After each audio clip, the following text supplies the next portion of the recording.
It's Thursday, December 28th. Welcome to the President's Daily Brief. I'm Mike Baker, your eyes and ears on the world stage. Let's get briefed. First up, Egyptian officials revealed a proposal to bring an end to the Israel-Hamas war. We'll examine the specifics of that plan. Later in the program, Russian drones and artillery strikes knock out power in parts of Ukraine just a day after Ukraine destroys a Russian warship.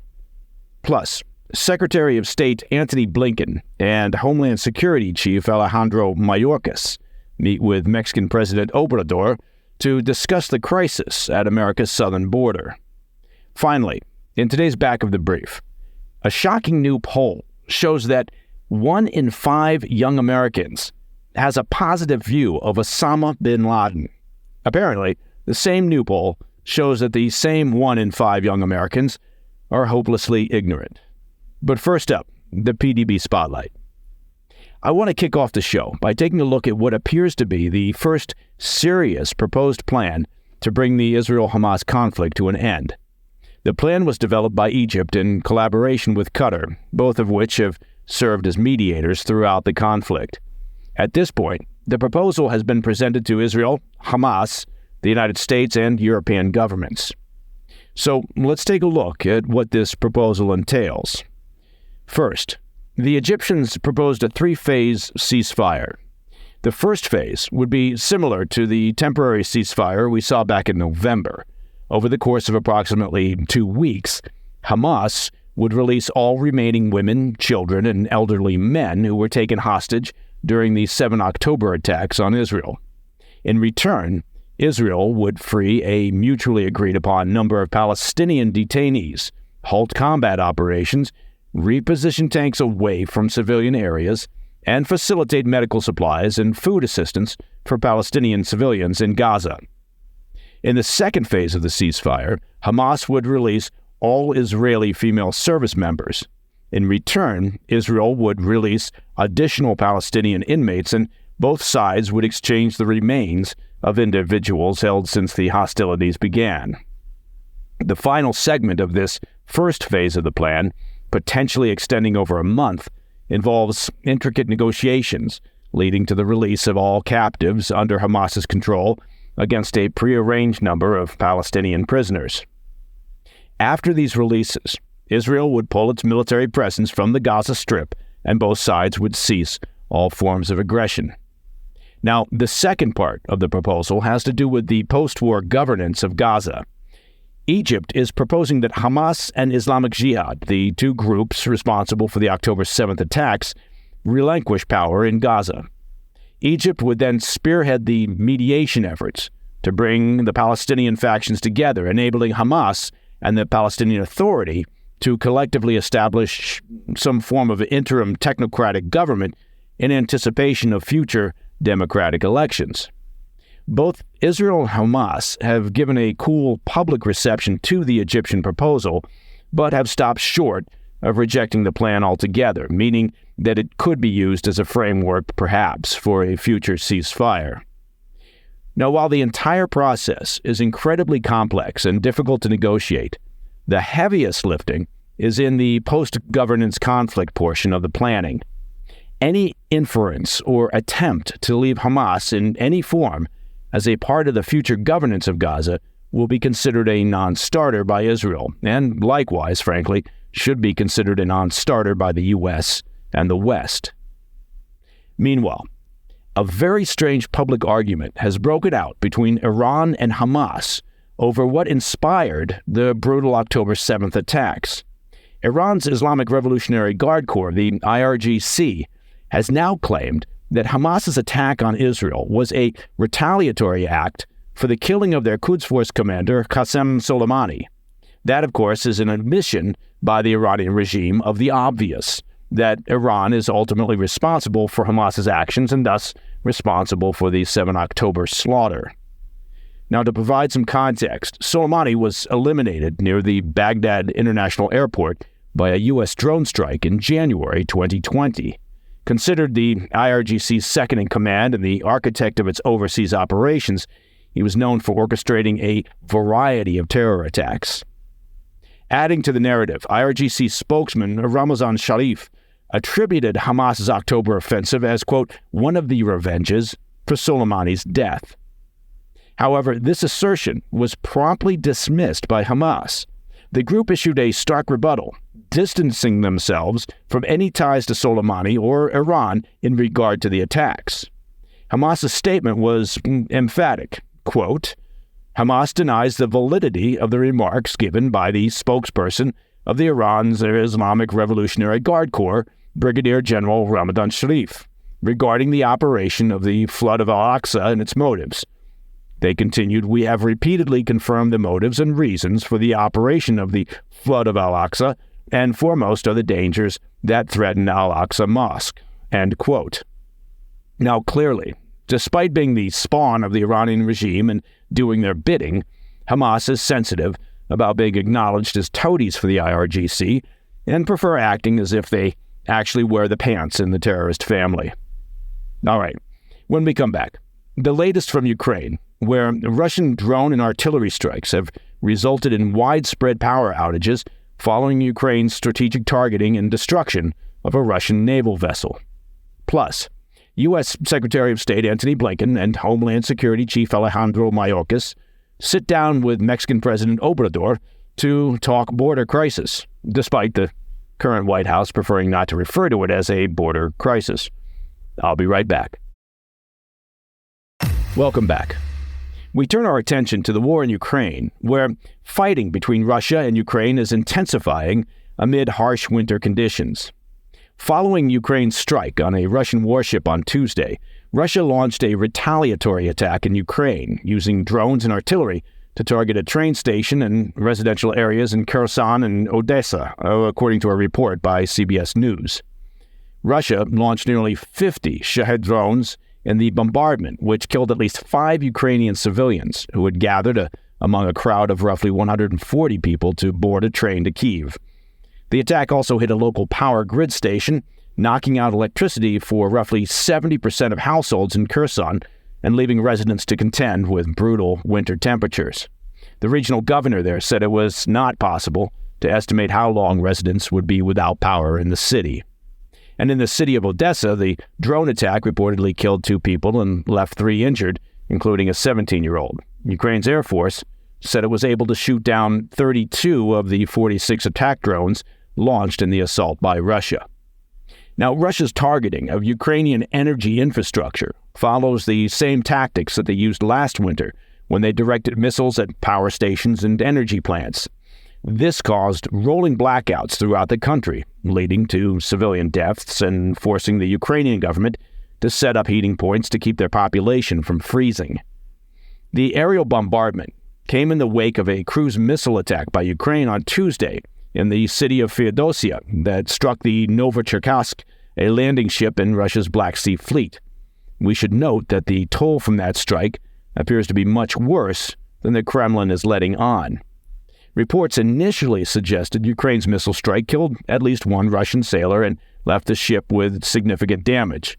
Reports coming out of the region, however, now suggest that the ship completely burned and sank, and that dozens of sailors were killed, injured, or are missing, according to a report from the Daily Beast.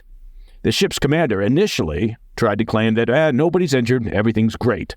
Video footage has since found its way online showing a massive explosion. The missile strike reportedly sparked munitions on board. Independent outlet Astra says at least 23 people on board were injured and said another 33 were missing. A retired captain from the Russian Navy, speaking anonymously to local media outlets, said he suspects that, quote, everyone who was on board at the time of the blast most likely died, end quote. All right, I want to shift our focus to the situation on America's southern border, where a record surge of migrant crossings are stretching U.S. Border Patrol resources to the brink, as well as creating significant difficulties for several U.S. cities which are struggling to find sufficient resources to handle the influx of migrants now arriving on their doorsteps. U.S. Secretary of State Antony Blinken and Secretary of Homeland Security Alejandro Mayorkas traveled to Mexico on Wednesday for a meeting with Mexico's president to address the border crisis. The trip comes as pressure mounts on the Biden administration to take more aggressive policy steps to stem the tide of migrant crossings amid a stalemate on the issue in Congress. Ahead of the meeting in Mexico, officials with the Department of Homeland Security outlined several proposals they intended to bring up with Mexican officials, including relocating migrants further south, cracking down on migrant smuggling along railways, and providing migrants with incentives such as visas to keep them from illegally crossing. Mexican President Andrés Manuel López Obrador, referred to as AMLO, speaking ahead of the meeting, criticized the U.S. approach to the border, that'll be helpful for the meeting, saying Congress should, quote, authorize resources for cooperation and support for the poor peoples of Latin America and the Caribbean, instead of putting up barriers, barbed wire fences on the river, or thinking about building walls, end quote. AMLO apparently forgot to mention that Mexico also maintains border security and physical barriers.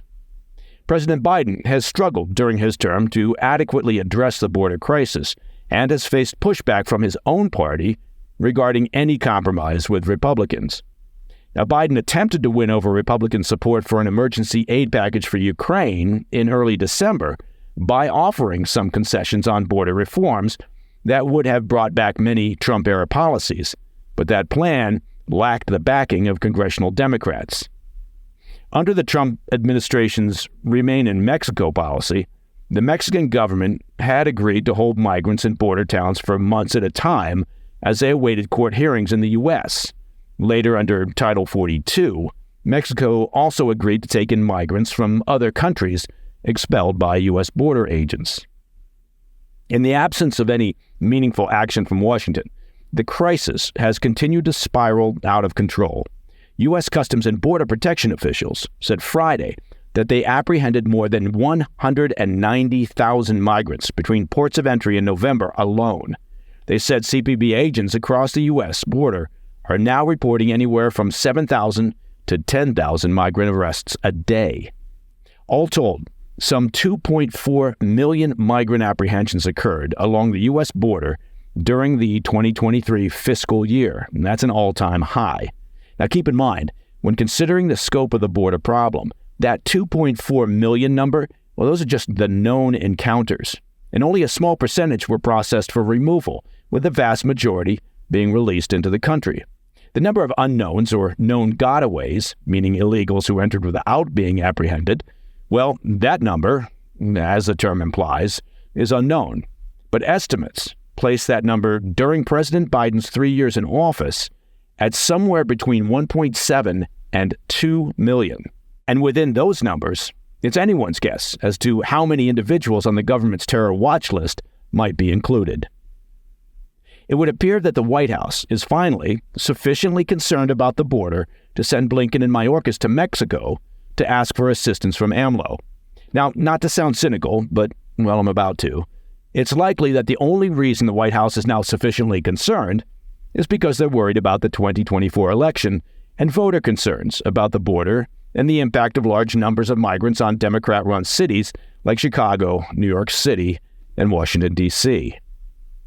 Coming up in the back of the brief, a new poll shows that a shocking number of young people actually have a positive view of 9/11 mastermind Osama Bin Laden.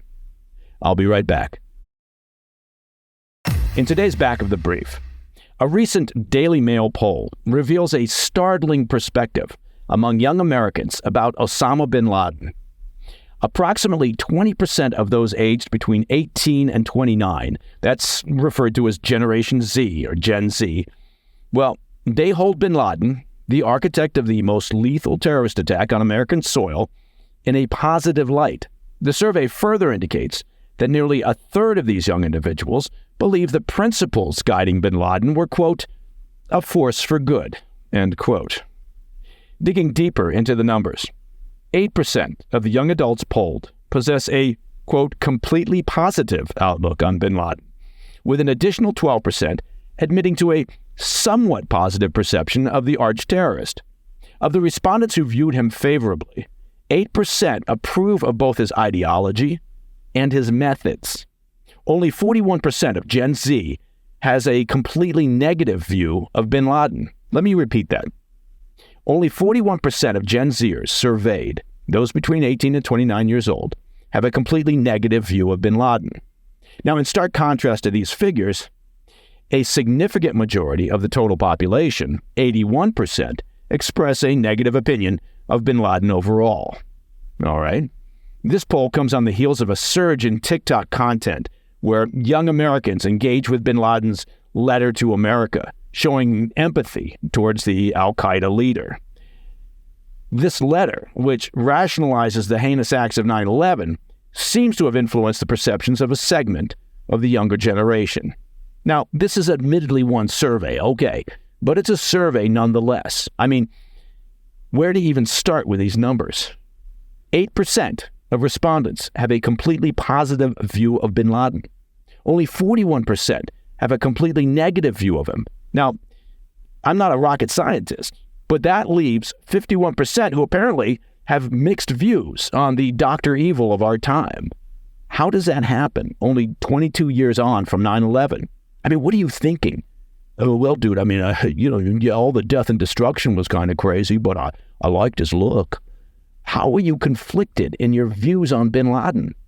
Look, if they conducted the survey during one of the recent anti-Semitic pro-Hamas from the river to the sea protests, well, then the numbers, I suppose, make sense. But you would assume this was a random sample.